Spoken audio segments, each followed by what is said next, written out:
This is a wonderful opportunity we're about to have. Stephen Schoen, whom you all know, I hope, is an extremely experienced and well-regarded Gestalt and Ericksonian hypnotherapy and therapist, psychotherapist, who's in San Rafael and teaches in Europe and has written an excellent book on therapy, very literate book on therapy. Stephen says that his training in psychiatry was given by Sullivan, Perls, Bateson, and Milton Erickson.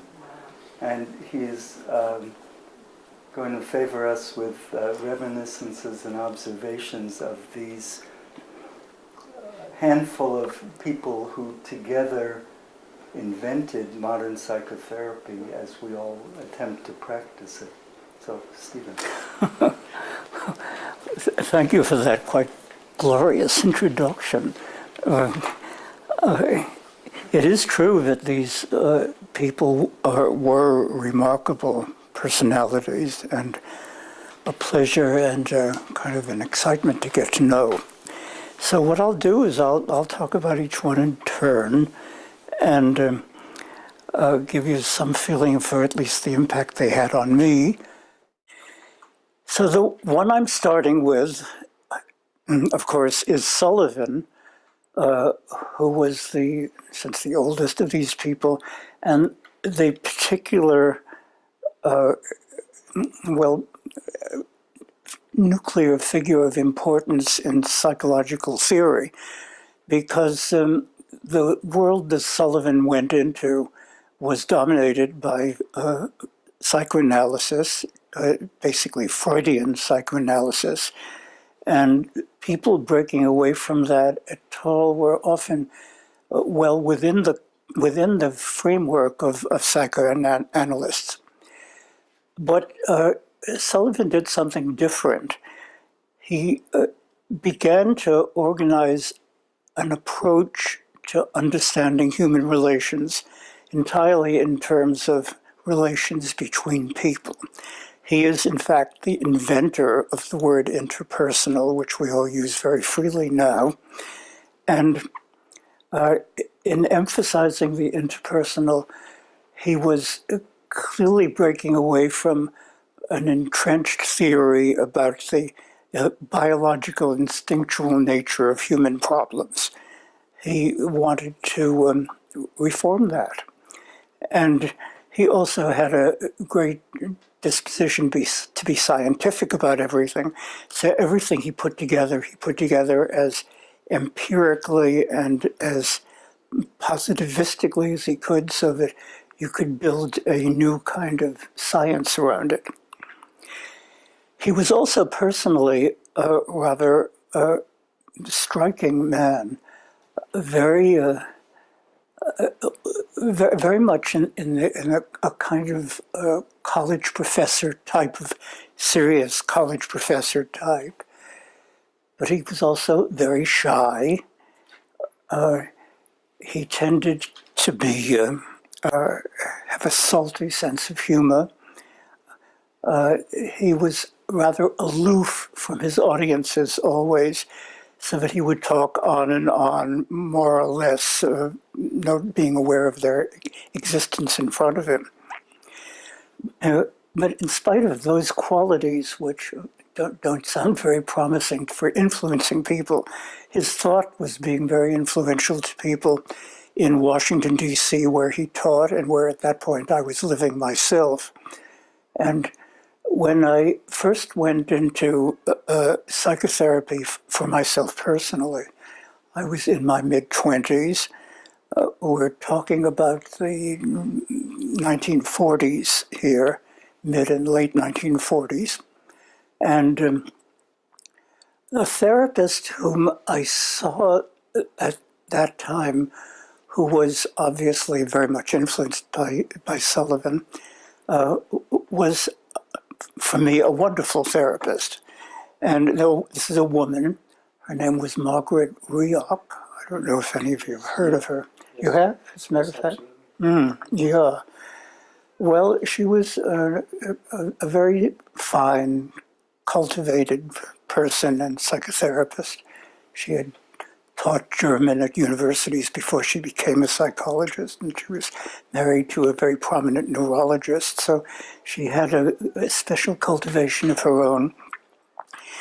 And I, recalling about her, for talking with you people now, I wanted to cite something that is literally from my psychotherapy with her, and which to me had sort of the stamp of the kind of thing Sullivan helped people to do more and more of. Another way to put this is how Sullivan's approach on what goes on between people, between himself and a client, for instance, as well as in people's personal relations, how much this was improved when there was a strong empathic bond between the two people. And I certainly felt that with her, and I felt her ability to see things that I was talking about that came out of my own experience. Empathy understood there in terms of being able to see it from the other person's point of view as well as feeling sympathetic to the other person. Well, I remember at one point talking with her about my childhood days and how estranged I felt from my mother, who on her side always talked about how much she loved me and how important I was to her as a person. But so much of that I never really felt, so that when I heard talk about how much I was loved, I had very little to say back as a child, although I started to talk about it a good deal to Margaret, of course, to Margaret Rio. And at one point, when I said, I never wanted to talk to my mother about this stuff at all, and Margaret kind of stopped me and said, "Why should you?" With the emphasis on, why should you have wanted to bother to talk to her? Well, it hit me like a kind of a special internal hormone which stimulates your system to functioning more fully and freely, and felt somehow organically quite right. And I'm pointing out that she said that rather than, why should you want to talk to your mother? Because so much of the therapy that I've heard over the years from other schools and so on is, well, if you're talking about not getting a love that somebody talks about, you could say something about, what I would like to hear from you that I don't hear is so and so. That kind of approach. It's often used in Gestalt therapy. What I would like to hear from you over here when you're saying all these things and I don't feel it is so and so. But she didn't do anything like that. She didn't make another step. She simply took me where I was, which was talking about my muteness in the presence of my mother, and she was validating it. Why should you talk to her? What good would it have done? If you talked to her, don't you think you would have just heard back how much she loved you, and so on, which is, of course, the case. That's why I never talked. But I never had so ratified the feeling of my inner state being well tracked, understood, validated, all these things that we know are important to feel between a client and a therapist. And it stayed with me over the years, and was part of my own increasing sense of autonomy and liberation as I was going along. So I wanted to give you that as an example of the kind of thing that a Sullivanian trained person, as she was, would be all the more likely to say, because it was so empathically right from the point of view of the client, in that case myself. Well, anything you want to add about this, please do, or questions you have. But I'm going to go right from here. Did you ever meet Sullivan? Yes, but in a rather formal way. I would attend a party where he was also present, and he tended to be aloof and not to want to talk to other people. And the very telling comment that was made about him as a sort of a funeral oration by Clara Thompson, one of the big therapists of the time, who knew him very well, said, Sullivan was a very lonely man. And it was a sort of a heart-rending point about the kind of aloofness and separateness he had as a person and the isolation of his life. I would add to that now we accept that Sullivan was gay, but at the time one wasn't that. And I wonder how much of that was a factor in his social life and relationships, that he couldn't be open about that at the time. Well, of course, that's quite true, although the close circles around him did know this. It wasn't as though nobody knew, but it was hardly something that you could feel comfortable with socially at that time. And Sullivan's life seems to have been without any good close relationships with other men, but he did make a particular gesture about his own loneliness in this way. He found a young man who appealed to him and whom he wanted to take into his life, but without it being a sexual relationship. And he literally adopted him. He became Sullivan's adopted son. And I remember once being on the telephone to Sullivan's house for something. The son answered the phone and you said, I'm taking messages from my father now, and so on. So they seemed to have a viable, good relationship that way. But it was nevertheless true that he felt lonely always. And that makes it very poignant in a way that he was so yearning for the interpersonal relationship and so expert at it. A book I loved reading, because I thought it was hilarious, was The Psychiatric Interview, which I want to recommend to anyone who hasn't. That book and a couple of others of his taken from his lectures rather than his writings is very wonderfully open and clever. And he wrote well and very clearly, and that was one of the ways that he did reach other people personally. But it was from a remove, of course. He didn't have very much success in personal relationships. The way Sullivan would talk about things, for example, I remember him lecturing to a group of us about anxiety. And he liked to make very clear-cut distinctions, that fear is one thing and anxiety is something very different. And he would illustrate by saying, fear has to do with really having some external object that is dangerous for you. You know, a rabid dog is in the neighborhood and you're afraid to be around the animal. Or the way you protect your own children, be sure you don't want them to run in front of automobiles because of the danger to their lives. These things have to do with real bases for fear. Anxiety, he said, is something quite different, which of course it is. But the way he made the point was so memorable. He would say, we're talking here about something where you cannot exactly identify what it is that is making you feel so creepy and strange and almost unreal to yourself. That's what anxiety is. It's not fear. It's a very different kind of phenomenon.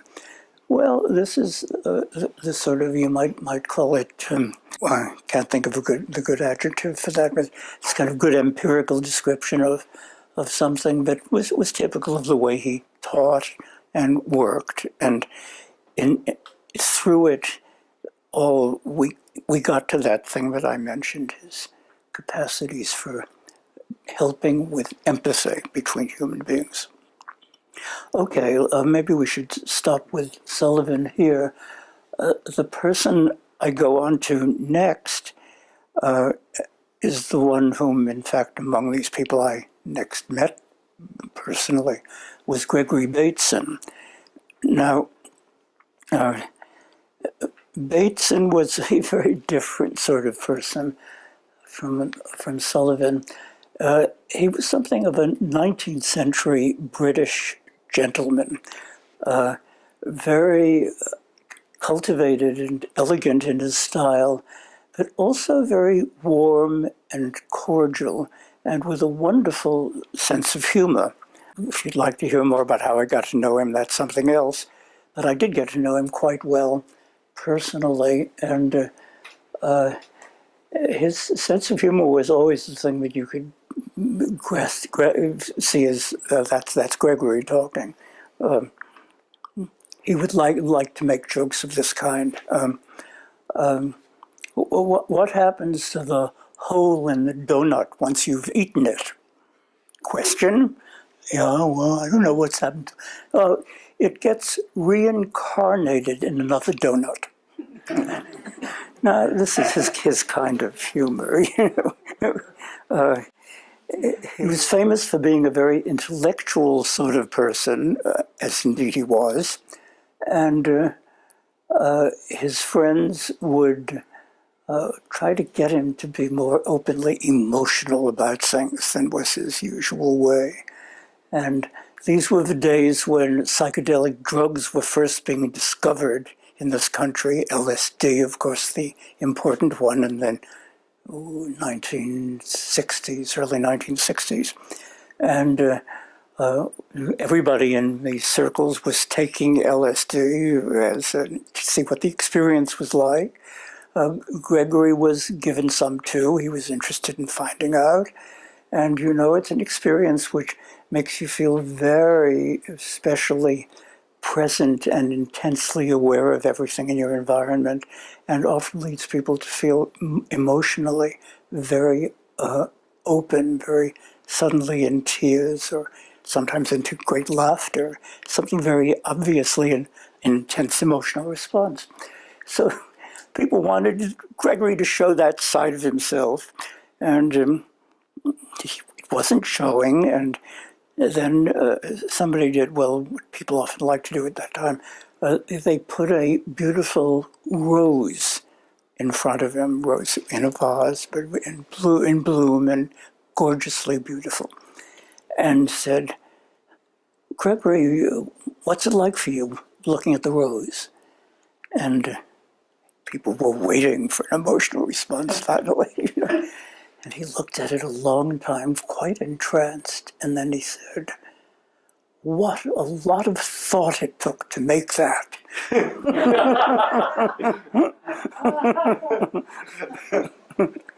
Well, this was what the man was like. And as a person who liked to think that much, of course, a lot of his work on psychology had to do with thinking a lot. And in the midst of his basic research with schizophrenics, he developed some fascinating ideas on what schizophrenic experience was like. He had a very elegant way, to my mind, of describing it that was very sensible and clarifying. He said that the schizophrenics experience things as metaphors of their own experience. And the metaphors are not clearly identified. They won't tell you what it's an metaphor for to themselves. And what increases the problem for you there is that they will never make use of the first-person singular pronoun. That is, they never say I, but I feel this. They will say something like, we have to take a long trip to the Hudson Bay, apparently relating to nothing going on at the moment. A trip to the Hudson Bay. It didn't connect with anything, but it had something to do with what was disturbing the man at that time after a visit he'd had at the hospital from his mother. And others could talk about that, but the word I never crosses his lips. And he talks in this what seems mysterious way, and that used to be considered a kind of gibberish. But the point is that the way Gregory talks about these things, nothing was any more gibberish. It had a significance that could be discussed. And so he would do that. And then he developed this theory of the double bind. You don't hear about it very much anymore, but he meant by that a specific way people have of confounding their experience with one another, so that you don't know just what the other person means by the way he or she is treating you. Well, to go back to an example comparable to the one I gave you about my mother and myself, to give some examples of a relationship between two people. The double bind can show up when I want to be close to another person. Let's say a man wants to be close to a woman, and something about the way she is makes him feel he can never be in touch with her the way he wants to be. She says she cares for him, but there's something that doesn't get through to him about her feeling that she cares for him. And the way Gregory would talk about this is there was something that wasn't right for her about the relationship, but she wasn't able to talk about that because she wanted to deny that something was not right about it. And this denial of something that you're not feeling good about and not willing to admit that you don't feel good about is the doubleness of the double bind. I don't like what's happening, and I don't know how to say that I don't like it. So I kind of confuse myself about how I'm feeling. Well, actually, I think you all know a lot about this from your awareness in personal relations of why it is somebody does not feel at all comfortable to be around, and there's no way to identify what is going on that's blocking the relationship, that's blocking your sense of what the problem is, because the other person will continue to deny that they are having any trouble with you, for example, when they obviously are.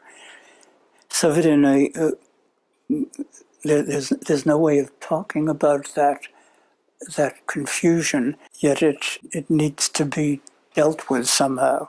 The only way, see if I can discuss this more simply. Let's turn it around and have the woman be the one talking to a man who says he wants to pay attention to her. If she were able to say it clearly, she could say, "You say you want to listen to me, but you don't listen to me. I never feel that I'm being really listened to." And it's a very complicated problem because the other person says, "I want to listen to you," and there's no evidence that feels true. So the blockade is there and cannot be changed. And you might be able to talk metaphorically about this kind of problem by saying something like, you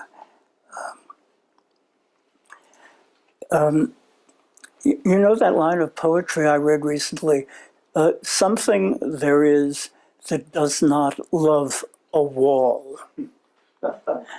Well, you can quote that and the other person might say, "Oh yeah, I see what you mean. Yeah, I can see a problem like that with a wall." And then the only way it could go on is, there's something going on between us that feels like a wall. I don't know why that's the case, but I feel it, and I'd like it if it would be all right with you. I don't want to just make you angry. I'd like it if it would be all right with you if we just don't see one another for a while. And you could conceivably, reach a point in a relationship where the other person won't feel abandoned or treated in a hostile way, but acknowledges that seems to make sense for the person who wants the separation. Stephen, your example reminds me of something Sullivan said. You don't know what people mean by what they say until you find out.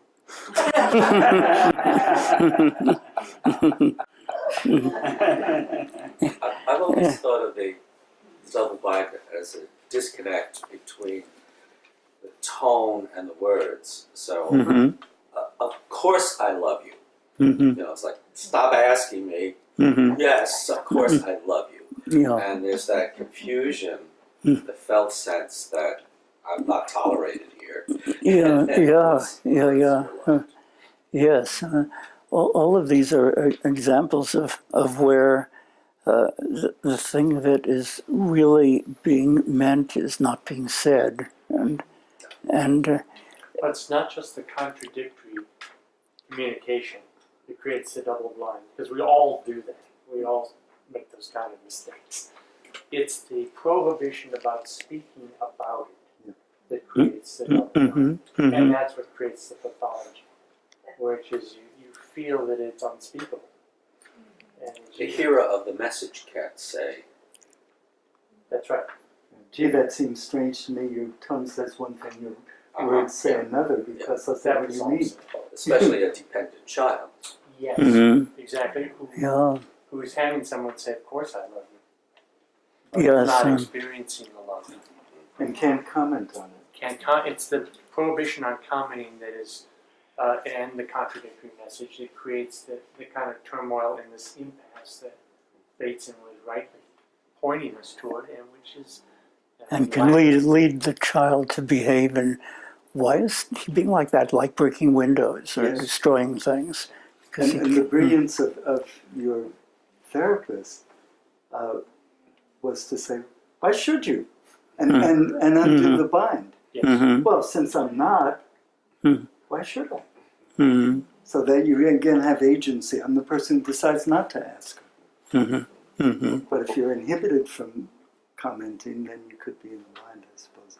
Anyway, it's a very complicated relational business that everybody, of course, has experienced and been studied by. Yes. And that's where we call the other person in the conversation psychiatric names. We say they're borderline, they're this, they're that, because we're so frustrated. There's this guy who teaches the ethics course at Kaiser every year named Dan Tao. He's both a lawyer and a psychologist. And he refers to the DSM as the Book of Bad Names. Well, that's quite true, is it not? And I don't know if it's original, but a patient once said to me he came from a family where everything went without saying or was better left unsaid. Mother-child interactions where there's such a contradiction between the two levels. And Sullivan was actually one of the first people to point that out. He talked about an almost mystical transmission of anxiety between the mother and the infant. And it might just be something now we could see as a kind of stiffness, and there might be fear in holding the child.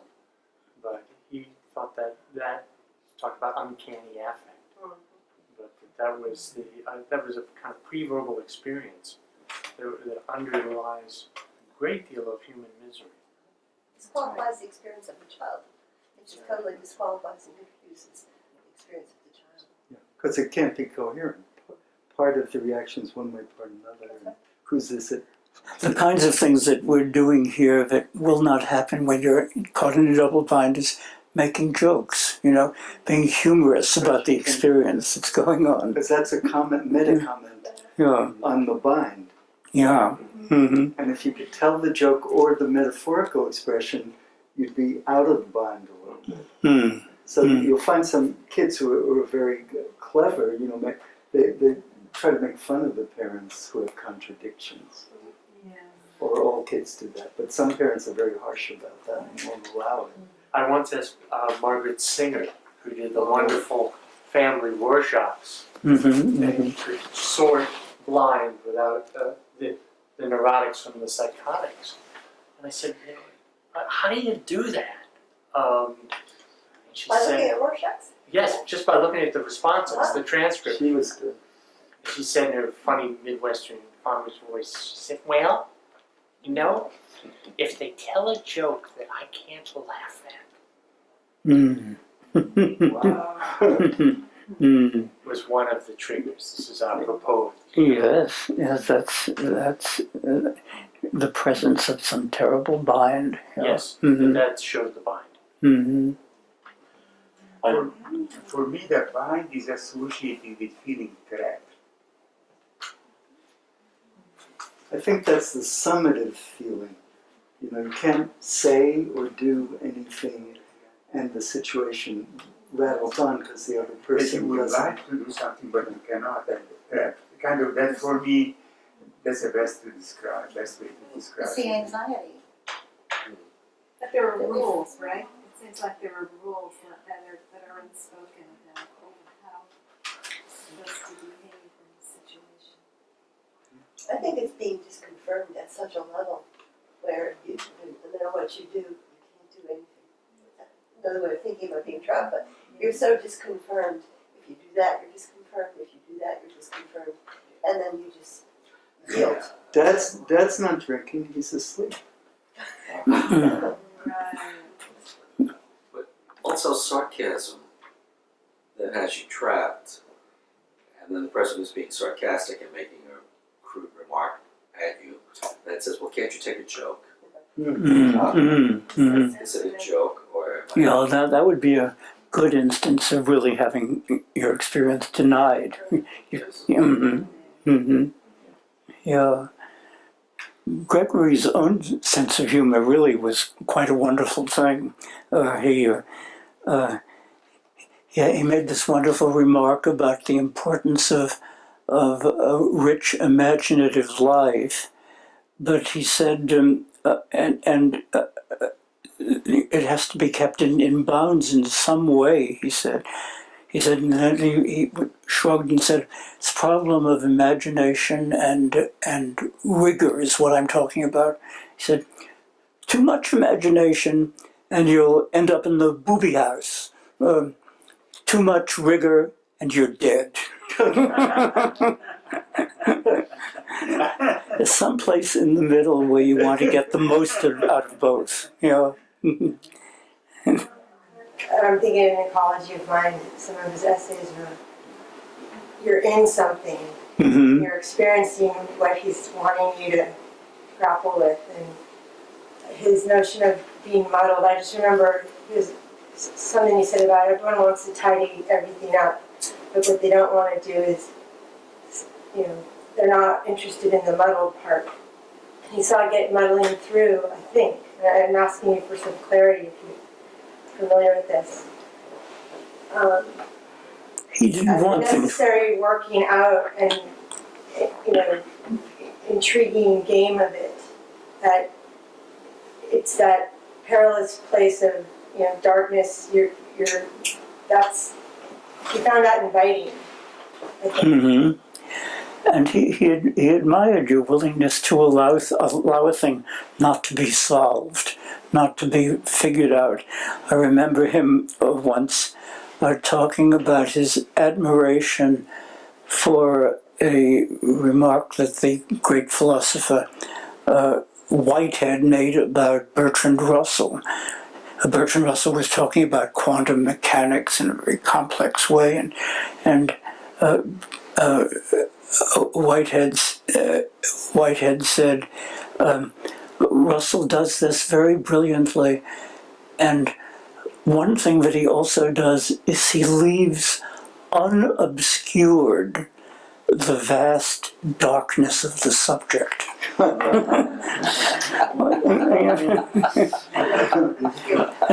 and Gregory just loved formulations that sound paradoxical. Both he and I very much read a great deal of English literature, and I introduced him to the writer Karen Blixen, whom he had not read before, and he was fascinated. And there's one sort of epigrammatic statement in one of her stories that he liked very much, and he would quote it to me, and I knew it well too. It's where a man is talking, a sort of a soothsayer-like figure in an Arab town, and is talking about polarities in life, youth and age, life and death, men and women. And the way in which this was formulated is men and women are like two locked caskets, each of which contains the key to the other. Oh my God.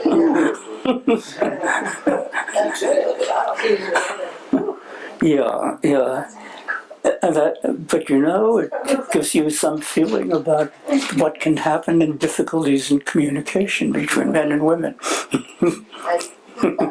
Yeah. It's in a me. From a neuropsych perspective, I'm reminded of something I think Oliver Sacks was writing about a mental hospital where the inmates were watching films of Richard Nixon speaking.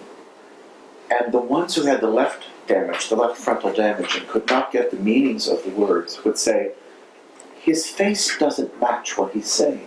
The ones who had the right damage and couldn't pick up nuance would say, he doesn't make sense. Different roads there. There you go. Well, this question about the face matching the words that are said brings us to the whole world of Gestalt therapy, actually, as a matter of fact. I couldn't tell if you wanted to say how you got to know him or... It was sort of a happy accident.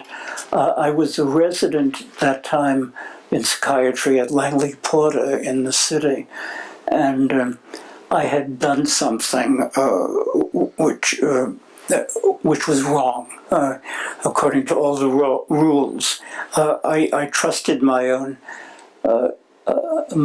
intuition that it was all right to do what I did, but the facts of the matter were that it was all right, but it was against the rules. I allowed one of the clients who wanted to get out of Langley Porter for a few hours. I let him out of let him out. And of course, they're not given the keys. So he said, "I'd like to have the keys to get out for a few hours." And of course, the nurses denied it. And then I was called because I was the doctor in charge at that particular time, and I knew the patient. And I thought, I think he's all right. We're not permitted to do that. I'd let him have the keys. I can't let that be passed through me, the nurse said. So I was sort of confronting the nurse. And I said, well, I think it's all right. I want him to have the keys. And against her will, so to speak, because I was the doctor, and in the hierarchy of things, I was given some sort of say in the matter. He got the keys, and he left, and he came back in 2 hours, just like he told me that he would, and that I believed he would. But I got in terrible trouble. You know, they wanted to dismiss me out of the residency and so on. And in the midst of all this, I just read something published by Gregory in a book called Communication. I called him up and said, I'd like to meet you if it's possible. He was in Menlo Park. I was in San Francisco. He said, all right, come on down. I have psychiatric residents come over Thursday evenings. I wasn't a psychiatric resident at Stanford, where the residents were. I went down, and that's how I met him. And it began us having an extremely fast friendship with one another, so that I rated him as one of the really treasured friends of my adult life. And it grew. There was a period, a year or two later, when he invited me and my wife to live with him in the house in Menlo Park, which we did. So you see, it became a very, very intimate thing that way. And that's how we stayed friends right through his death. And you know, he was supposed to die of lung cancer, but when he was at Esalen, where they were taking care of him, he was outliving all the predictions about it. And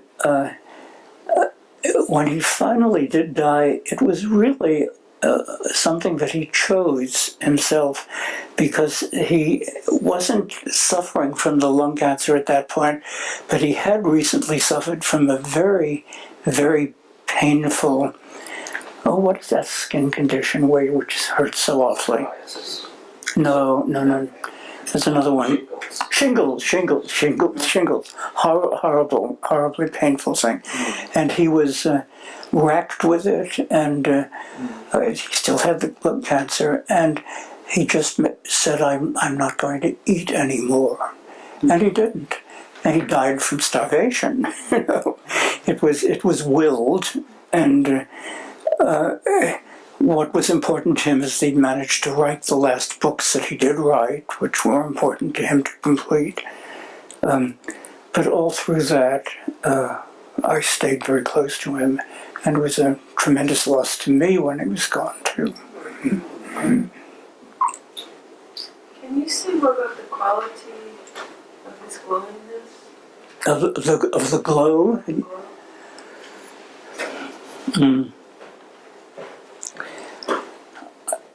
It was there. I don't know how that can be talked about. It's kind of like an inward sort of radiance that the person has, and that you feel about them.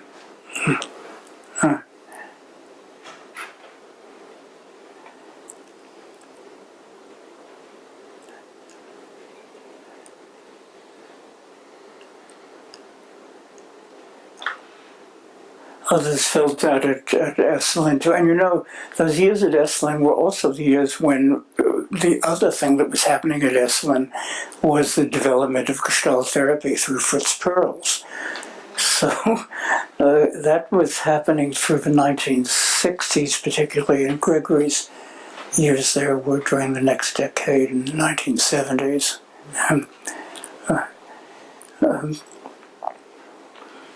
Fritz Perls has a kind of radiance about himself too. It was another kind. He was a very... I'll start talking about him now, okay? Yeah. Yeah. He was a trained psychoanalyst from Germany who left Germany as a Jew very early on in the Hitler days, went to South Africa, and then subsequently to New York City. What Fritz Perls really was doing was developing further the interpersonal awareness that we were all sort of bathed in through Sullivan, and the turn that psychology was taking in that direction.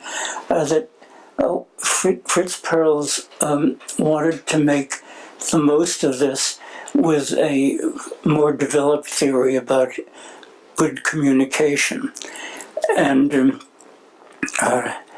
he developed a theory of what's commonly called now an organismic approach to psychological matters, not based on anything like an instinct theory, and based on experience between people.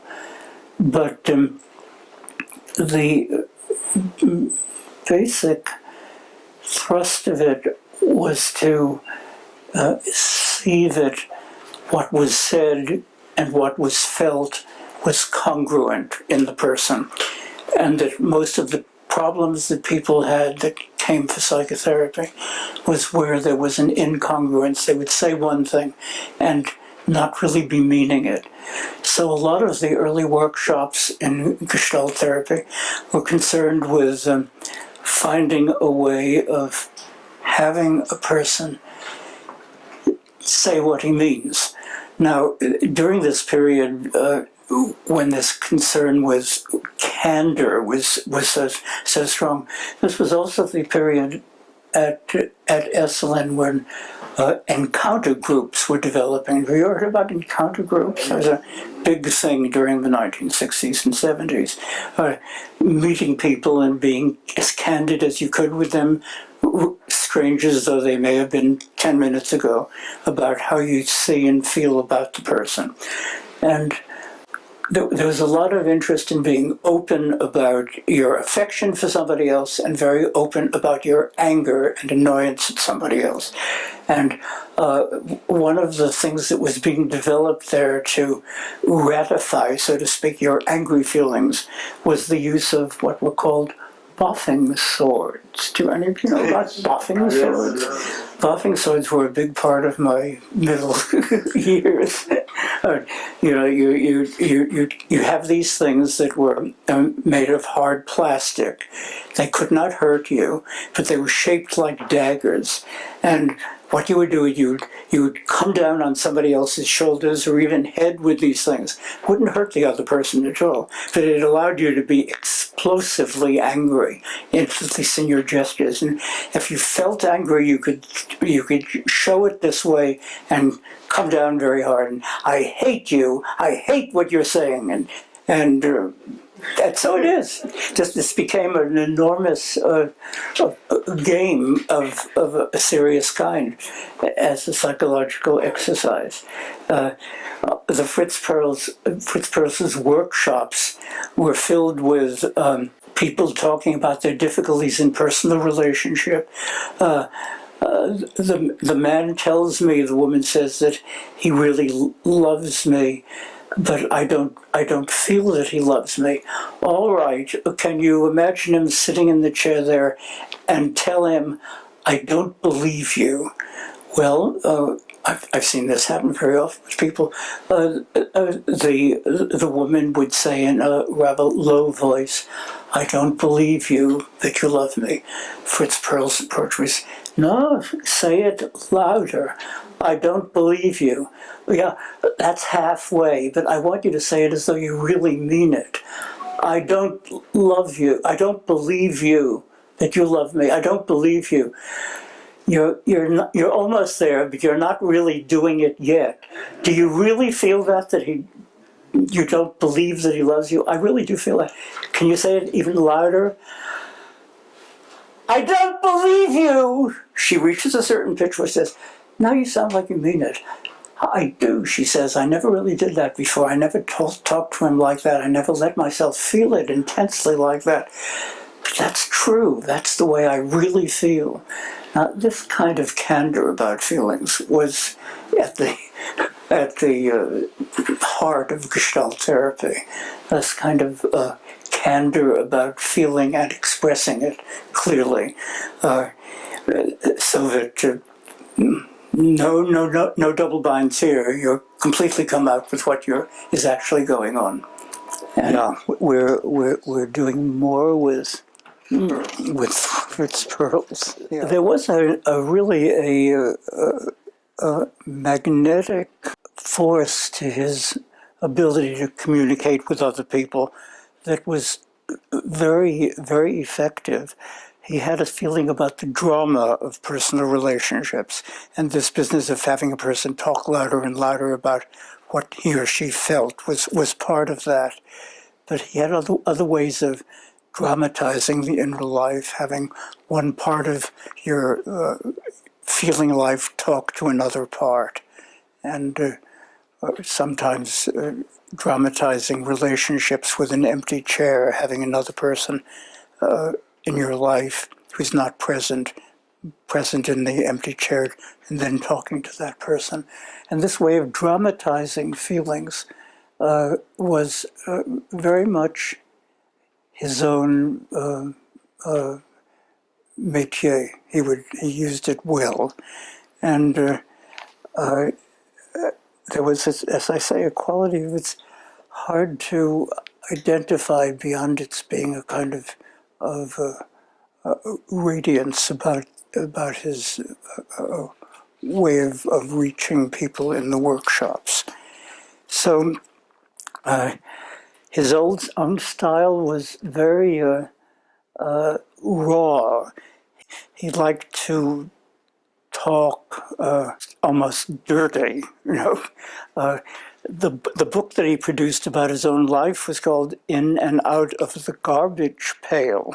If you know, that's a rather strange way to describe your own life, in and out of the garbage pail. But that was Fritz Perls' kind of way of being candid about himself. Was he approachable as a person in the dimension where you say that Sullivan was lonely? Yes, he was completely approachable. Yeah, he was warm and open, and enjoyed socializing with people. He had a way of just liking to pick up girls at SLN. He would use people who came to his workshops and have weekend flings with them, this kind of thing. And he was not, and of course, some women were really very offended by this kind of aggressiveness on his side. But it was really part of his warmth that he was really like that. This interest in being confrontationally open about what you're feeling or what the problems you have with being open with how you feel was fine, but it lacked a supportive sympathy with the person who was kind of weaker in expressing himself. Fritz Perls wanted you to be out there and open, and if you came up to work with him and you felt kind of a little reserved about expressing yourself, he would say, "You're not ready to work with me, go back to your seat."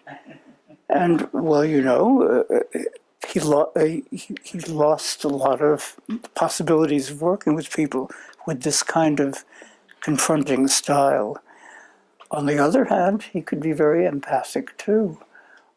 I was in a workshop with him when I presented a dream that I remember was bothering me very much at the time, and I laid it out for him, and he said this was an extraordinary situation in my dream. I was sitting in my office, my professional office, and somebody came in to see me who was, I thought, going to be a patient, but he came in, he looked at me, he took a gun out of his pocket and shot me. Well, this was, of course, a very disturbing dream for me. I was bringing it up with Fritz Perls for this reason.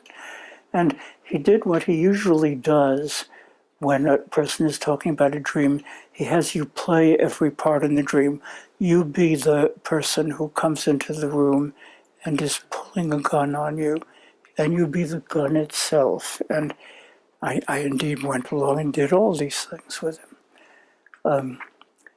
But the fascinating thing is that he did not push me to tell him what I thought the dream meant, nor did he offer his own interpretation for me.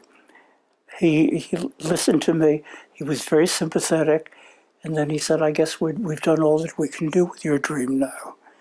Well, there was some way in which being able to tell him about this, sympathetic when feeling his sort of sympathy for it, was valuable to me. But I realized not very much later how vividly the dream was describing how I felt I was being destructive about my own life at that time. And it turned out to be very much the reality of things. I was in a very disordered marriage. I didn't know how to get out of it. I still felt very attached to my wife at that time. And and during that period, I began to have this fantasy about somebody entering my office and shooting me. Well, I later put that together in just the way I'm describing, that I saw it as being my own sort of worst and fatal enemy. And then when I left the marriage, maybe these things never came back. But I bring it up because Fritz Perls was really very gentle and understanding and allowed me to feel the different elements of the dream more fully by his method of you dramatize every element in the dream as a part of yourself. He didn't draw a conclusion from that. And I ended up feeling supported and in a way that was really quite important for me at that time. So Fritz Perls had both these sides. He could be nasty to some clients and very supportive. For some reason, I got the best of it from him. Yeah. I would like to go on and tell you what my experiences with Erickson were like, and I got to know him actually through Gregory's suggestion, because Gregory knew him quite well and thought I would be interested in the way he worked, and indeed I was. When I went to see Erickson, it was still kind of easy to get in to see him. It was several years before his death, but in the last years of his life, and he was already developing a following from all over the country, even from abroad, who would come and we would sit around in his small office, practically attached to his home, and he would tell stories about things. And I think what I'm going to do here is tell you a story about the outcome of one of the stories that he told.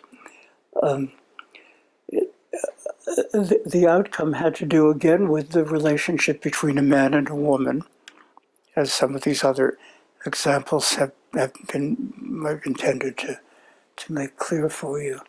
But in this case, it had to do with how a woman finally decided that this marriage was not right for her and that she was not going to stay in it anymore, and she felt good about leaving it, and it worked out all right between the man and the woman. But how I learned all this was through the story that Erickson told, and this is the story that Erickson told about the couple. He said, this was a couple that came to see him from the East Coast, from someplace in Pennsylvania. Long trip to get to where he was in Arizona. But they had been in a psychoanalytic treatment, both of them, about the difficulties in their marriage for many years, and things were not working out well, and the analyst who knew of Erickson suggested that maybe Erickson had something to offer them, and they took up the suggestion and wrote to him. He wrote back that he'd be willing to see them. They drove together from Pennsylvania to Phoenix, Arizona, and he saw them for several days. One of the first things he did was to suggest that each of them visit nearby interesting places.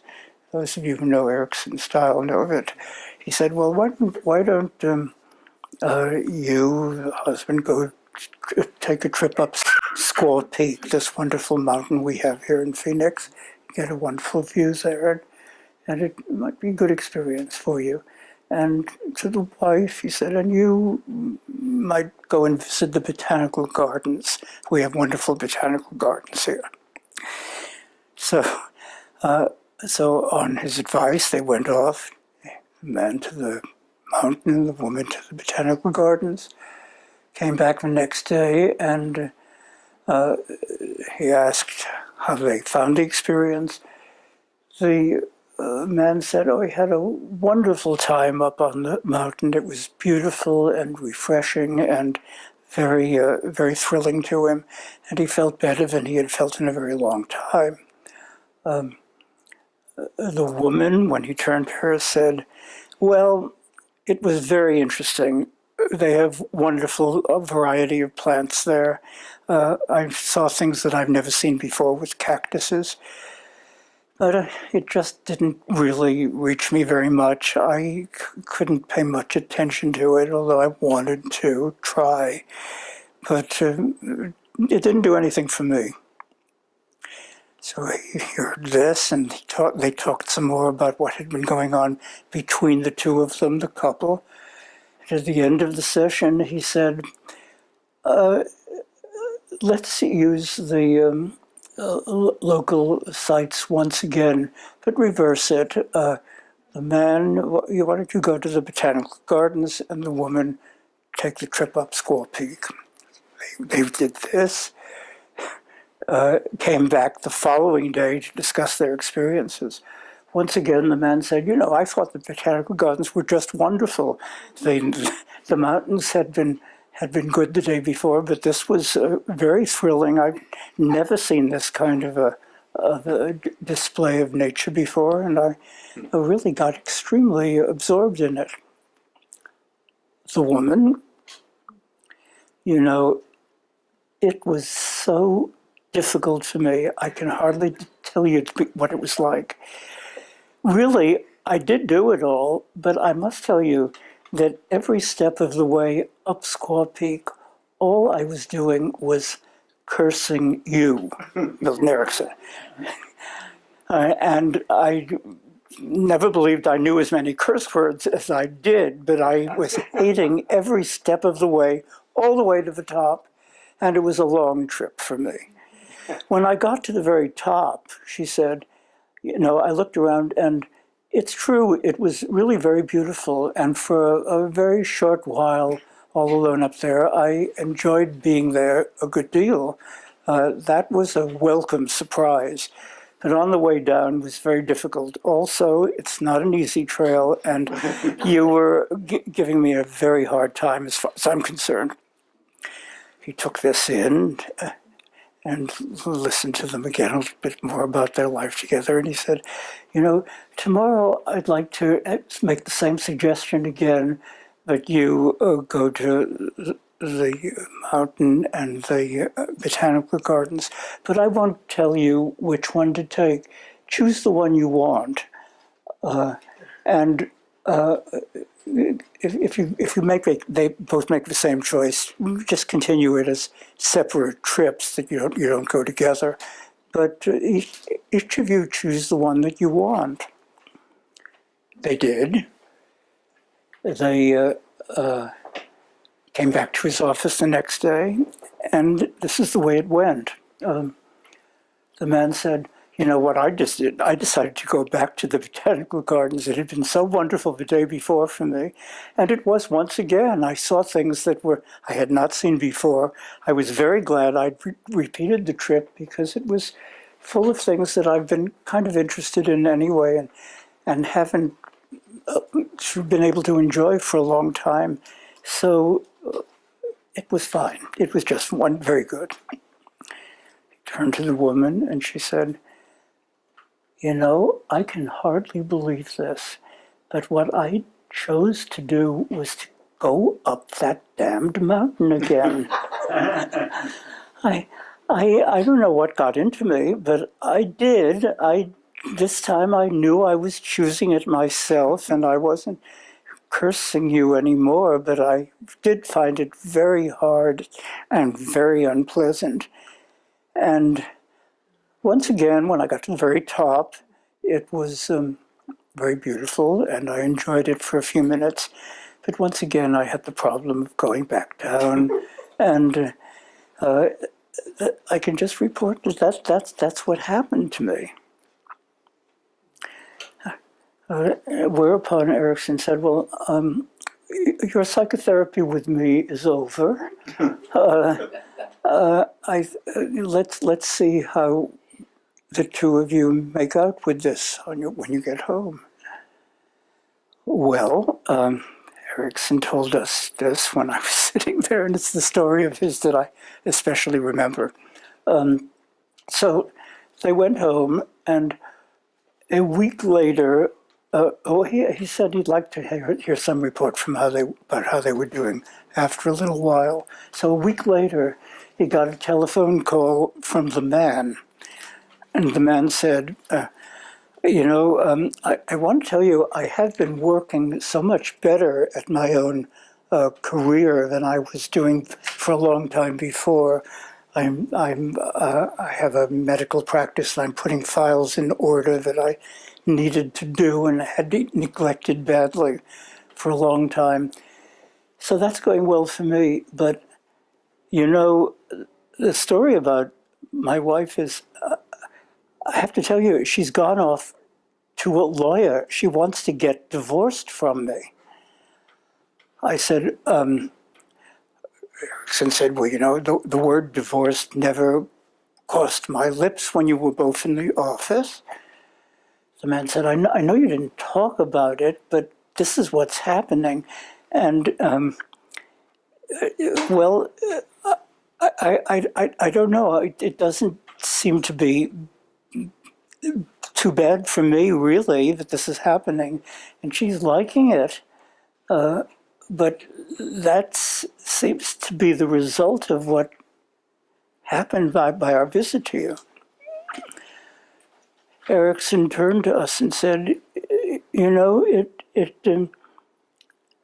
I think became quite clear to this woman when she had the opportunity to do it, to re-experience as fully as she could the mountain of misery that she was living with in her marriage with the man, and that when it became clear to her that she's had enough of it, she decided she could take a new step. Well, I'd never known anybody do psychotherapy like that before. None of us probably has. But this was one of the ways in which he made use of the directions and involving people in a certain story about their lives that had remarkable life-changing effect, and remained very stimulating to me as an example of how to do therapy. Erickson said, this therapy, as I did it with this couple, was entirely a symbolic therapy. It was a symbol for them to make use of however they could, and this was the way they did it. The man felt much better for his visit, and she made up her mind for a way of life that would be much better for her.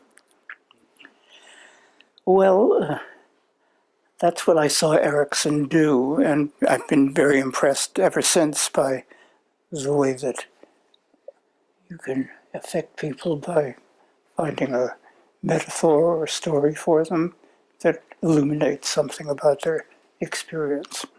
Did Erickson influence your therapy? You mean the way in which I practiced, the way in which I did things, or the way personally? No, I felt that it sort of added an appreciation of the what Erickson talked about all the time, the power of the unconscious in everyday life. That it was as though he had a way of saying, let yourself in more fully on your own experience. Let yourself in more fully on yourself. And that made a difference for me about the way I thought of my patients and how I dealt with them. But it was more continuous with me with the way I was doing kind of Gestalt therapy before that. Yeah. Maybe not. There is a theme throughout this discussion, of course, and particularly with Erickson, that, but also you mentioned it with Perls and Bateson too, of clarifying your true feeling or true intent, if there is such a thing. You know, your fiercest understanding, your most selfing kind of expression. And I was thinking about Neil's question about who, when you're influenced by somebody as authoritative and heartfelt as Erickson, how would your own therapy be? And what I remember is that I somehow was left with the idea that you have to do it in your own way, or you can't imitate Erickson. You can't imitate the other person structurally. He came from a big family, I from a small one. He had polio, I had a healthy childhood, so on and so on. So you can't do it. But you take, this is hard to describe how we take aspects of each other, how I learn things from Laurie or from Stephen or John or so on. But I think that what you're left with is doing it in something that you recognize as unself-consciously yourself.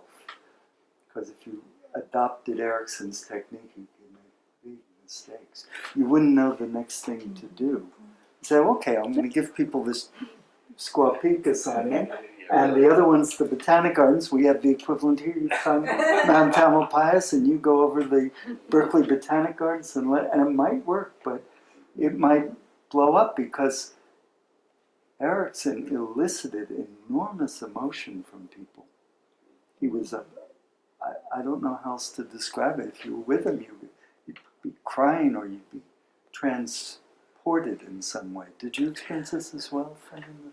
This force of personality that you yes, there's something that's that's true. There was also this kind of radiance about him. And he was the first one to say, don't do things the way I do them. Yeah. You find a way of doing it that just is suitable for you, you know. But the idea was to, whatever it is, you're going to do what you can to deepen the autonomy of the other person. You're going to do what you can to, in that sense, free the other person's inner life to take a fuller shape. So the therapist has got to do it his own way, just like the client has to. And your example of the Squaw Peak story is also nice, I think, because it's the therapeutic double bind. Erickson could casually put people in trance by telling them to do what they're already doing. Well, you decide, and you decide separately to a couple that's estranged. It's like a double bind of a therapeutic sort. Stephen, thank you so very much. Yeah.